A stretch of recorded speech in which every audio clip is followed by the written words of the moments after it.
خواجہ Shiraz Mahmood MNA کا ticket Pakistan Tehreek Insaf کا، پچھلی دفعہ بھی اسی سیٹ کے اوپر الیکشن لڑا تھا اور جیت گئے تھے PTI کے ٹکٹ کے اوپر۔ ان کی جو ونگ ہے، جو تمر کیسرانی والا جو حلقہ ہے، وہاں پر ابھی تک پاکستان تحریک انصاف نے اناؤنس نہیں کیا۔ وہاں پر خواجہ شیراز سے پوچھا گیا ہے کہ آپ کس کو ونگ بنانا چاہ رہے ہیں، تو ابھی تک خواجہ شیراز صاحب نے بھی فیصلہ نہیں کیا۔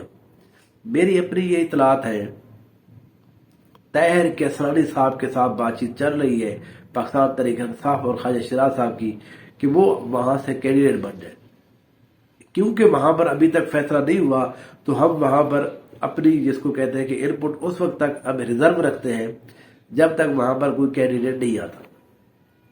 اگر ہم شہر والے حلقے کی بات کریں، یہاں پر پاکستان تحریک انصاف کی جو ٹکٹ ملی ہے، جو خواجہ شیراز صاحب کے ساتھ جو ونگ بنی ہے، وہ ہے خواجہ صلاح الدین اکبر۔ خواجہ صلاح الدین اکبر ایک شریف انسان ہے، یہاں پر ان کا اثر و رسوخ ہے، وہ ان کو لوگ بہت عرصے سے جانتے ہیں، تحصیل ناظم بھی رہ چکے ہیں وہ یہاں پر شہر کے اندر جو ووٹ ہے وہ زیادہ تر تحریک انصاف کا ہے یا خواجہ شیراز محمود گروپ کا ہے۔ ان کو پاکستان تحریک انصاف کا ٹکٹ ملنا اور پھر خواجہ شیراز صاحب کے ساتھ ان کا ونگ بن جانا، تو ان کے لیے یہ بہت پازیٹیو چیز ہے۔ اگر ہم بات کریں ایک اور یہاں پر گروپ ہے آزاد گروپ کے طور کے اوپر، یہاں پر اکرم خان بلغانی جو ہے اسی حلقہ 285 کے اوپر وہ پاکستان پیپلز پارٹی کے کینڈیڈیٹ ہے۔ اکرم خان بلغانی کا جو ووٹ بینک ہے وہ 12 سے 14 ہزار ووٹ بینک ہے، وہ ہر دفعہ ہوتا ہے۔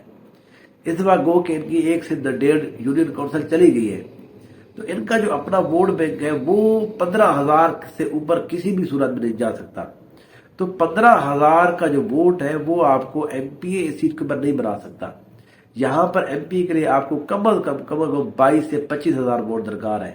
تو اس لیے ان کا ووٹ اتنا ضرور ہے، وہ ووٹ ضرور لیں گے، وہ اپنے حد تک وہ مقابلہ بھی کرتے ہیں، وہ اپنی برادری کا، بلغانی برادری کا ووٹ بھی سارا لے لیتے ہیں، لیکن ان کو شہر کے اندر ووٹ نہیں ملتا، ان کی ریپوٹیشن ٹھیک نہیں ہے۔ بلغانی جو قبیلہ ہے وہ شہر کے لوگ ان کے ساتھ زیادہ ان کی بنتی نہیں ہے۔ یہ ایک پرسیپشن ہے کہ وہ لڑائی جھگڑے کے حوالے سے شہر کے لوگ ذرا اور سٹائل کے ہوتے ہیں، یہ ہر شہر کے اندر یہی ہوتا ہے۔ شہر کا اور اس کے جو ارد گواہ کے لوگ ہیں قریب قریب کے، ان کے ساتھ پرابلم رہتا ہے۔ تو یہاں پر بھی کوئی زیادہ میں سخت بات نہیں کہہ رہا، یہ ایک جینون ایشو ہے ہمارے ہاں، جو رورل اور جو شہری سیاست ہے اس میں یہ فرق ہے۔ تو اس لیے یہاں پر جو ہے اکرم خان بلغانی کی بھی جیت زیادہ مجھے بہتر نظر نہیں آ رہی، وہ یہاں پر مشکل ہے ان کی جیتنا۔ عثمان خان بزدار جو ہے سابقہ وزیر اعلیٰ پنجاب، وہ خود تو الیکشن نہیں لڑ رہے، لیکن ان کے بھائی سردار جعفر خان جو بزدار ہے وہ الیکشن لڑ رہے ہیں۔ وہ حلقہ 285 PP 285 سے الیکشن لڑ رہے ہیں۔ وہاں پر نون لیگ نے میر بادشاہ کسرانی کو ٹکٹ دیا ہوا ہے، پاکستان تحریک انصاف نے ابھی تک فیصلہ کرنا ہے۔ تو اس لیے یہ بھی ایک ایکسپیکٹ کیا جا رہا ہے، اچھا وہ ابھی شامل ہو چکے ہیں ہیلی کاپٹر والے گروپ کے اندر جو مسلم لیگ ضیاء ہے، تو اس لیے عثمان بزدار والی سائڈ تو ہوگی بند پاکستان تحریک انصاف کے اندر۔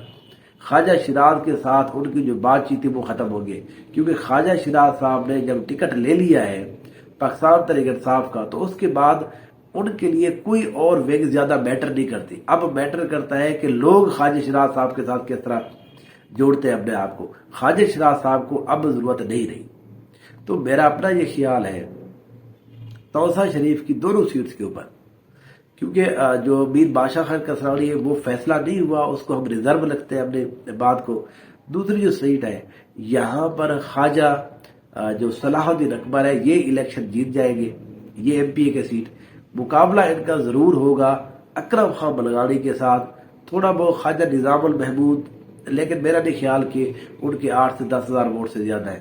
بہرحال جو آخر میں جو مقابلہ ہوگا وہ اکرم خان بلغانی اور خواجہ صلاح الدین اکبر، لیکن صلاح الدین اکبر پھر بھی 5 سے 7 ہزار ووٹ زیادہ لیں گے۔ اگر ہم بات کریں MNA کی، اس سیٹ کے اوپر پاکستان تحریک انصاف فیورٹ ہے۔ 2 سے 3 مین وجوہات ہیں۔ یہاں پر پچھلے 5 سال میں بہت سارے کام ہوئے ہیں جو عثمان بزدار صاحب نے کرائے ضرور ہے، لیکن وہاں پر تختیت پاکستان تحریک انصاف کی ہے۔ تو خواجہ شیراز صاحب اب ان سارے تمام کاموں کو اون کر رہے ہیں کہ عمران خان صاحب نے بنوائے ہیں۔ یہاں پر اب ضلع بن چکا ہے، تو خواجہ شیراز صاحب وہ بندہ ہے جو بہت عرصے سے ضلع علیحدہ بنانے کے ایک اسکیم کے اندر موجود ہے. وہ چاہتے ہیں کہ ضلع بنے، تو اب آ کر یہ ضلع بن گیا ہے. تو اس لیے یہ ایک بہت بڑا فیکٹر ہے کہ ضلع جب آپ کو مل جاتا ہے، جو پارٹی یا جو کینڈیڈیٹ جس کی زیادہ تگ و دو ہوتی ہے تو لوگ اس کو زیادہ پسند کرتے ہیں. تیسرا جو بنیادی فیکٹر ہے وہ امجد فاروق خان کا توسا سے نہ ہونا، وہ ان کا تعلق ضلع ڈیرہ غازی خان سے ہے.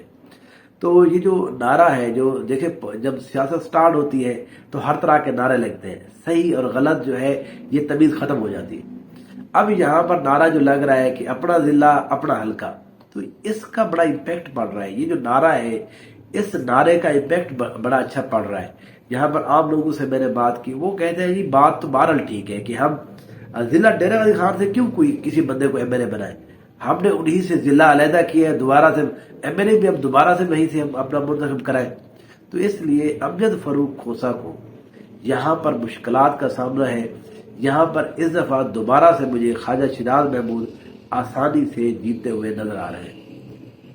اب میرے اگلے انالیسس کے لیے اور ویڈیو کا انتظار کیجیے، انشاءاللہ پھر ملتے ہیں. Thank you so much.